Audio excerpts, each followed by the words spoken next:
ವೀಕ್ಷಕರೇ ನಮಸ್ಕಾರ. ಇವತ್ತಿನ ಕೃಷಿ ವಾರ್ತೆಗೆ ಸ್ವಾಗತ. ನಾನು ಗಣೇಶ್ ಭಟ್. ಮೊದಲಿಗೆ ಮುಖ್ಯಾಂಶಗಳು. ಹೊಸ ದಾಖಲೆ ಬರೆದ ಸಾಂಬಾರು ಬೆಳೆಗಳ ರಫ್ತು. ಉತ್ತಮ ಬೆಲೆ ಬಂದರೂ ಬೆಲೆ ಇಲ್ಲದೆ ಕಂಗಾಲಾದ ಬಂಗಾಳದ ಆಲೂಗಡ್ಡೆ ರೈತರು. ಕಬ್ಬಿನಲ್ಲಿ ಎಐ ಅಳವಡಿಕೆಗೆ ಸಂಬಂಧಿಸಿದಂತೆ ತಿಳುವಳಿಕೆ ಪತ್ರಕ್ಕೆ ಸಹಿ ಹಾಕಿದ ಮಹಾರಾಷ್ಟ್ರದ ಸಕ್ಕರೆ ಕಾರ್ಖಾನೆಗಳು. ಭಾರತವನ್ನು ಕಡಿಮೆ ಅಪಾಯದ ರಾಷ್ಟ್ರವೆಂದು ಪರಿಗಣಿಸಿದ ಯುರೋಪ್ ಒಕ್ಕೂಟ, ರೈತರು ನಿರಾಳ. ಕೃತಕ ಮಾಂಸವನ್ನು ನಿಷೇಧಿಸಿದ ನೆಬ್ರಾಸ್ಕಾ, ಹೊರಬರುವ ಮೊದಲೇ ಮೂಲೆ ಗುಂಪಾಯಿತು ನೂತನ ತಂತ್ರಜ್ಞಾನ. ಕೆಎಚ್ ಪಾಟೀಲ್ ಕೃಷಿ ವಿಜ್ಞಾನ ಕೇಂದ್ರ ಹುಲ್ಕೋಟೆಯಲ್ಲಿ ರೈತ ಸಂವಾದ ಕಾರ್ಯಕ್ರಮ. ಇದೀಗ ವಾರ್ತೆಗಳ ವಿವರ. ನೆಟಾಫಿಮ್ನವರು ಆಯೋಜಿಸಿದ್ದ ಪ್ರಗತಿ ತರಬೇತಿ ಕಾರ್ಯಕ್ರಮ ಯಶಸ್ವಿ. ನೀರಾವರಿ ಉಪಕರಣವನ್ನು ತಯಾರಿಸುವ ನೆಟಾಫಿಮ್ ಕಂಪನಿಯವರು ಇತ್ತೀಚೆಗೆ ಗದಗದಲ್ಲಿ ರೈತರಿಗಾಗಿ ತರಬೇತಿ ಮತ್ತು ಸನ್ಮಾನ ಕಾರ್ಯಕ್ರಮವನ್ನು ಆಯೋಜಿಸಿದ್ದರು. ಈ ಕಾರ್ಯಕ್ರಮದಲ್ಲಿ ಸುಮಾರು 30 ರೈತರು ಭಾಗವಹಿಸಿ ತಾವು ಇದುವರೆಗೂ ನೀರಾವರಿಯಲ್ಲಿ ಅಳವಡಿಸಿಕೊಂಡಿರುವ ನೂತನ ತಂತ್ರಜ್ಞಾನಗಳನ್ನು ತೋರಿಸಿ ಇನ್ನೂ ಅನೇಕ ವಿಷಯಗಳ ಬಗ್ಗೆ ತಿಳಿದುಕೊಂಡರು. ಅತ್ಯಾಧುನಿಕ ತಂತ್ರಜ್ಞಾನವನ್ನು ಬಳಸಿ ಕೃಷಿ ಮಾಡುತ್ತಿದ್ದವರಿಗೆ ನೆಟಾಫಿಮ್ ಸಂಸ್ಥೆ ಸನ್ಮಾನಿಸಿತು. ಸಿಗಂಟೂರು ಏತ ನೀರಾವರಿ ಯೋಜನೆ ಅಡಿಯಲ್ಲಿ 28,325 ಎಕರೆ ಪ್ರದೇಶ ಬರಲಿದೆ.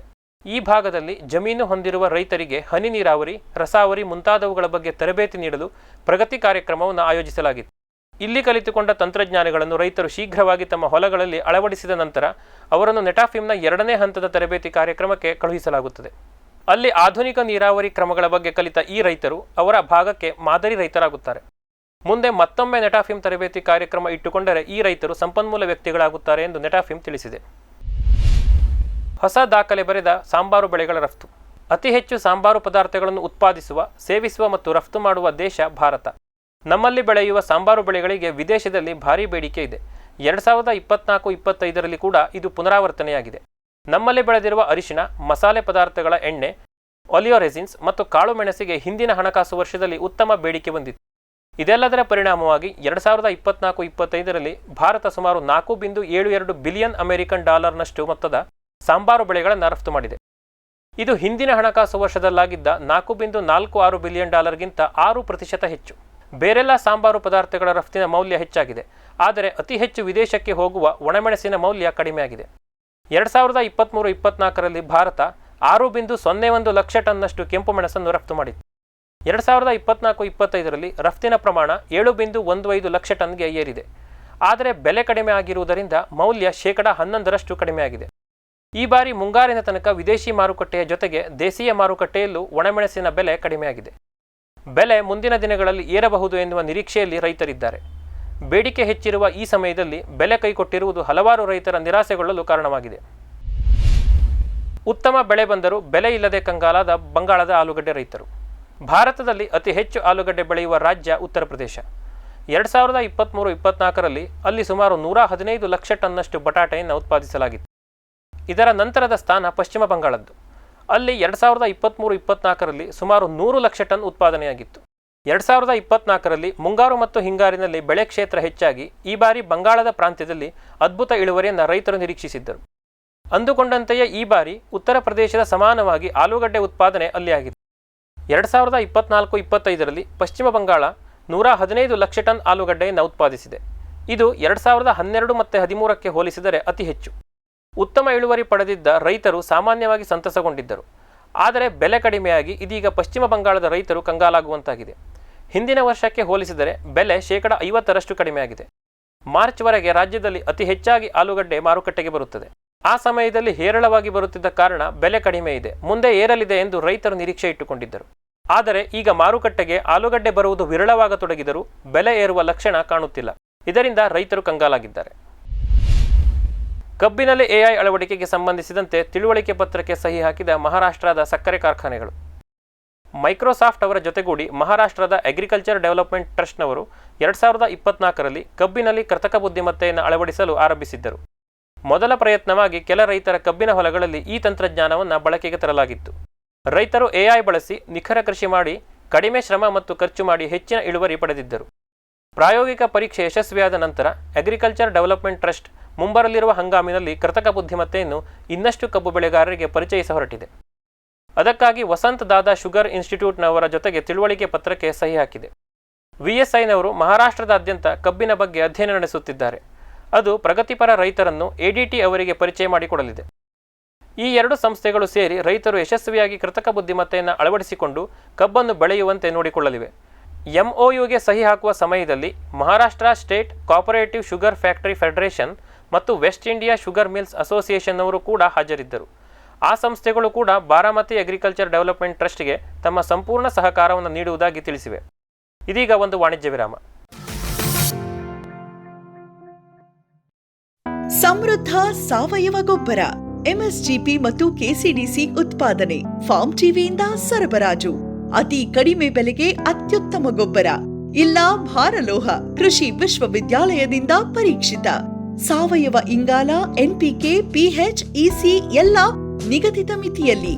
ಅಡಿಕೆ, ತೆಂಗು, ಬಾಳೆ, ಕಾಫಿ, ದಾಳಿಂಬೆ, ದ್ರಾಕ್ಷಿ, ಕಬ್ಬು, ಭತ್ತ, ಜೋಳ, ಹತ್ತಿ ಹೀಗೆ ಎಲ್ಲಾ ಬೆಳೆಗಳಿಗೂ ಪ್ರಶಸ್ತ. ಜೀವಂತ ಮಣ್ಣು, ಸಮೃದ್ಧ ಬೆಳೆ, ಅತ್ಯಧಿಕ ಲಾಭಕ್ಕೆ ಬಳಸಿ ಸಿಟಿ ಕಾಂಪೋಸ್ಟ್. ಬ್ಯಾರಿಕ್ ಸೆಂಟರ್ ಫೆರ್ಮೋನ್ ಟ್ರಾಪ್ಸ್ನೊಂದಿಗೆ ರೇನೋಸಾರಸ್ ದುಂಬಿ ಮತ್ತು ಕೆಂಪು ಮೂತಿ ಹುಳುಗಳಿಂದ ತೆಂಗು, ತಾಳೆ, ಅಡಿಕೆ ಮರಗಳ ಸಂರಕ್ಷಣೆ. ತರಕಾರಿ ಮತ್ತು ಹಣ್ಣಿನ ಬೆಳೆಗಳಲ್ಲಿ ಹಣ್ಣಿನ ನೊಣಗಳ ನಿಯಂತ್ರಣಕ್ಕೆ ಬ್ಯಾರಿಕ್ ಸ್ಕ್ಯಾಚ್ ಫ್ರೂಟ್ ಫ್ಲೈ ಹಾಗೂ ವೆಜಿಟೇಬಲ್ ಫ್ಲೈ ಟ್ರ್ಯಾಪ್. ರಸ ಹೀರುವ ಕೀಟಗಳನ್ನು ಹಿಡಿಯಲು ಬಣ್ಣದ ಕ್ರೋಮ್ಯಾಟಿಕ್ ಸ್ಟಿಕ್ಕಿ ಟ್ರ್ಯಾಪ್ಸ್. ಪೇಟೆಂಟ್ ಹೊಂದಿದ ತಂತ್ರಜ್ಞಾನ, ದೀರ್ಘಕಾಲದವರೆಗೂ ಬಾಳಿಕೆ. ಕೀಟನಾಶಕಗಳಿಗೆ ಪರ್ಯಾಯ, ಪರಿಸರಕ್ಕೆ ಪೂರಕ. ಸುಸ್ಥಿರ ಸಾವಯವ ಕೃಷಿಗಾಗಿ ಬ್ಯಾರಿಕ್ಸ್.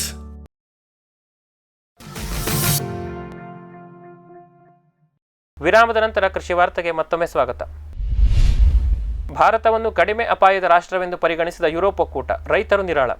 ಯುರೋಪ್ ಒಕ್ಕೂಟ 2024ರ ಡಿಸೆಂಬರ್ 31ರಂದು ಅರಣ್ಯನಾಶ ಕಾಯ್ದೆಯನ್ನು ಜಾರಿಗೆ ತಂದಿತ್ತು. ಅದರ ಅಡಿಯಲ್ಲಿ 2020ರ ನಂತರ ಆಯಾ ದೇಶಗಳಲ್ಲಿ ಎಷ್ಟು ಅರಣ್ಯವನ್ನು ನಾಶ ಮಾಡಲಾಗಿದೆ, ಅದರಲ್ಲಿ ಕೃಷಿಯ ಪಾತ್ರವೇನು ಎಂಬುದರ ಬಗ್ಗೆ ಯುರೋಪ್ ಒಕ್ಕೂಟ ಮಾಹಿತಿ ಸಂಗ್ರಹಿಸಿತ್ತು. ಇದರ ಆಧಾರದ ಮೇಲೆ ಭಾರತವನ್ನು ಕಡಿಮೆ ಅಪಾಯದ ರಾಷ್ಟ್ರಗಳ ಪಟ್ಟಿಯಲ್ಲಿ ಸೇರಿಸಿದೆ. ಇದರಿಂದ ಮುಂದಿನ ದಿನಗಳಲ್ಲಿ ಭಾರತದಿಂದ ಕೃಷಿ ಉತ್ಪನ್ನಗಳನ್ನು ರಫ್ತು ಮಾಡುವುದು ಸುಲಭವಾಗಲಿದೆ. ಇದರಿಂದ ರೈತರು ಅಲ್ಪ ನಿರಾಳರಾಗಿದ್ದಾರೆ. ಕೋಕೋ ಮತ್ತು ಕಾಫಿಗೆ ಯುರೋಪ್ನಲ್ಲಿ ಭಾರೀ ಬೇಡಿಕೆ ಇದೆ. 2024-25ನೇ ಹಣಕಾಸು ವರ್ಷದಲ್ಲಿ ಭಾರತ ದಾಖಲೆ ಪ್ರಮಾಣದ ಕಾಫಿಯನ್ನು ರಫ್ತು ಮಾಡಿತ್ತು. ಜಾಗತಿಕವಾಗಿ ಕಾಫಿ ಉತ್ಪಾದನೆ ಕುಸಿದು ನಮ್ಮ ರೈತರ ಕಾಫಿಗೆ ಉತ್ತಮ ಬೆಲೆ ಸಿಕ್ಕುವ ಹಾಗಾಗಿತ್ತು. ಆದರೆ 2025-26ರ ಆರಂಭದಲ್ಲಿ ಹೆಚ್ಚಾಗಿದ್ದ ಧಾರಣೆಯ ಕಾರಣದಿಂದ ಯುರೋಪ್ನಿಂದ ಬೇಡಿಕೆ ಕಡಿಮೆ ಆಗತೊಡಗಿತ್ತು. ಕಳೆದ 3 ತಿಂಗಳಲ್ಲಿ ಸುಮಾರು $1 ಬಿಲಿಯನ್ ಮೌಲ್ಯದ ಕಾಫಿಯನ್ನು ಯುರೋಪ್ನ ದೇಶಗಳಿಗೆ ಕಳುಹಿಸಲಾಗಿದೆ. ಆದರೆ ಅದು ಹಿಂದಿನ ಹಣಕಾಸು ವರ್ಷಕ್ಕಿಂತ ಕಡಿಮೆ. ಬೆಲೆ ನಿಧಾನವಾಗಿ ಕಡಿಮೆ ಆಗುತ್ತಿದೆ. ಈ ಸಮಯದಲ್ಲಿ ನಮ್ಮ ರಾಷ್ಟ್ರವನ್ನು ಕಡಿಮೆ ಅಪಾಯ ಎಂದು ಪರಿಗಣಿಸಿದ್ದು ಒಳ್ಳೆಯದಾಗಿದೆ ಎಂದು ಕಾಫಿ ವರ್ತಕರು ಅಭಿಪ್ರಾಯಪಟ್ಟಿದ್ದಾರೆ. ಉತ್ಪಾದನೆ ಹೆಚ್ಚಾದರೆ ಹೆಚ್ಚು ಲಾಭ ಬರುತ್ತದೆ ಎನ್ನುವುದು ಸತ್ಯವಲ್ಲ ಎಂದ ವರದಿ. ವಿಕಸಿತ ಕೃಷಿ ಅಭಿಯಾನದ ಬಗ್ಗೆ ಮಾತನಾಡುತ್ತಾ ಕೇಂದ್ರ ಕೃಷಿ ಮತ್ತು ರೈತ ಕಲ್ಯಾಣ ಸಚಿವರು ಇದರ ಗುರಿ ಉತ್ಪಾದನೆಯನ್ನು ಹೆಚ್ಚಿಸುವುದಲ್ಲ, ಬದಲಿಗೆ ಉತ್ಪಾದಕತೆಯನ್ನು ಜಾಸ್ತಿ ಮಾಡುವುದು ಎಂದಿದ್ದರು. ಶಿವರಾಜ್ ಸಿಂಗ್ ಚೌಹಾಣ್ ಅವರ ಮಾತನ್ನೇ ಪುಷ್ಟೀಕರಿಸುತ್ತಾ ಭಾರತದಂತಹ ರಾಷ್ಟ್ರಗಳಲ್ಲಿ ರೈತರ ಉತ್ಪಾದಕತೆಯನ್ನು ಹೆಚ್ಚಿಸುವುದು ಅತ್ಯಗತ್ಯ ಎಂದು ಬಿಸಿನೆಸ್ ಸ್ಟ್ಯಾಂಡರ್ಡ್ನವರ ಸಮೀಕ್ಷೆಯಲ್ಲಿ ಸಾಬೀತಾಗಿದೆ. ಈ ಸಮೀಕ್ಷೆಗಾಗಿ 2013-14ರಿಂದ 2024-25ರ ತನಕ ನಮ್ಮ ದೇಶದ ಒಟ್ಟಾರೆ ಕೃಷಿ ಉತ್ಪಾದನೆ, ಮಾರುಕಟ್ಟೆ ಮಾಹಿತಿ, ರಫ್ತಿನ ಅಂಕಿಅಂಶ ಮತ್ತು ರೈತರ ಆರ್ಥಿಕ ಮಟ್ಟದ ಮಾಹಿತಿಯನ್ನು ಕಲೆ ಹಾಕಲಾಗಿತ್ತು. ಆ ಎಲ್ಲ ಅಂಕಿಅಂಶವನ್ನು ಪರೀಕ್ಷಿಸಿ ಉತ್ಪಾದನೆ ಹೆಚ್ಚಾದರೆ ಹೆಚ್ಚು ಲಾಭ ಬರುತ್ತದೆ ಎನ್ನುವುದು ಸತ್ಯವಲ್ಲ ಎಂದು ತಿಳಿಸಲಾಗಿದೆ. ಹೆಚ್ಚಿನ ಉತ್ಪಾದನೆ ಪಡೆಯಲು ರೈತರು ಹೆಚ್ಚು ಹೆಚ್ಚು ಗೊಬ್ಬರ, ಒಳಸುರಿಗಳನ್ನು ಹಾಕುತ್ತಿದ್ದಾರೆ. ಇದರಿಂದ ಆತನ ಉತ್ಪಾದನೆ ಹೆಚ್ಚಾಗುತ್ತಿದೆಯಾದರೂ ಅವನು ಮಾಡುತ್ತಿರುವ ಖರ್ಚು ಕೂಡ ಏರಿ ಲಾಭ ಹೆಚ್ಚಾಗುತ್ತಿಲ್ಲ. ಒಬ್ಬ ರೈತ ಎಕರೆಯಲ್ಲಿ 1.5 ಟನ್ ಭತ್ತವನ್ನು ಪಡೆಯುತ್ತಿದ್ದಾನೆ. ಹೆಚ್ಚು ಇಳುವರಿ ಬೇಕು ಎಂದು ಆತ ಎಕರೆಯಲ್ಲಿ 2 ಟನ್ ಭತ್ತ ಪಡೆಯಲು ಅಧಿಕ ಗೊಬ್ಬರಗಳನ್ನು ಕೊಡುತ್ತಾನೆ.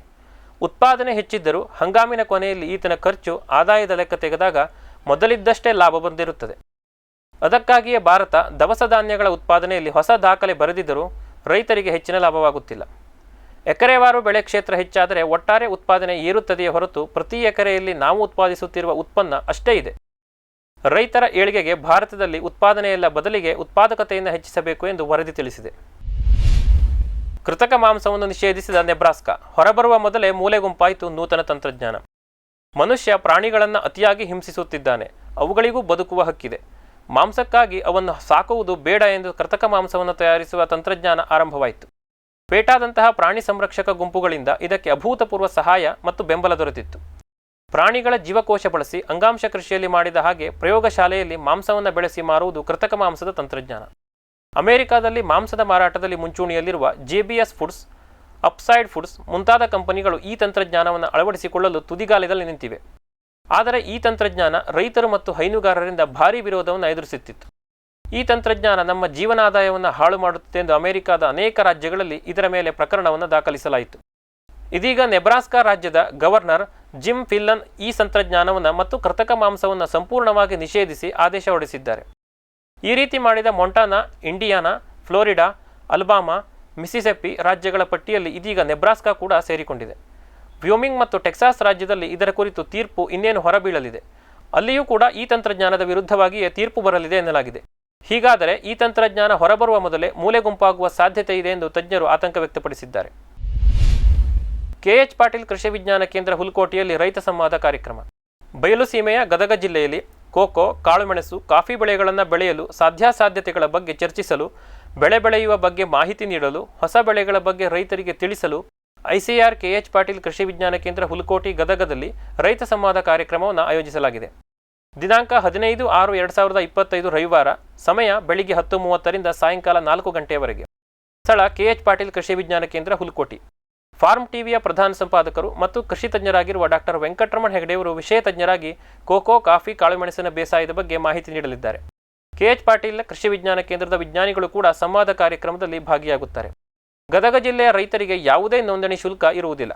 ಇಚ್ಛೆಯುಳ್ಳ ರೈತ ಬಾಂಧವರು ಈ ಕಾರ್ಯಕ್ರಮಕ್ಕೆ ನೋಂದಣಿ ಮಾಡಿಕೊಳ್ಳಲು ನಿಮ್ಮ ವಿವರಗಳನ್ನು 9448358772 ಸಂಖ್ಯೆಗೆ ವಾಟ್ಸಪ್ ಮುಖಾಂತರ ಕಳಿಸಿ. ಹೆಚ್ಚಿನ ಸಂಖ್ಯೆಯಲ್ಲಿ ರೈತರು ಸಂವಾದ ಕಾರ್ಯಕ್ರಮದಲ್ಲಿ ಭಾಗವಹಿಸಲು ಕೋರಲಾಗಿದೆ. ಇವಿಷ್ಟು ಇವತ್ತಿನ ಕೃಷಿ ವಾರ್ತೆ. ಕೃಷಿಯ ನಿರಂತರ ಕಾರ್ಯಕ್ರಮಗಳಿಗಾಗಿ ವೀಕ್ಷಿಸಿ ಫಾರ್ಮ್ ಟಿವಿ. ನಮಸ್ಕಾರ.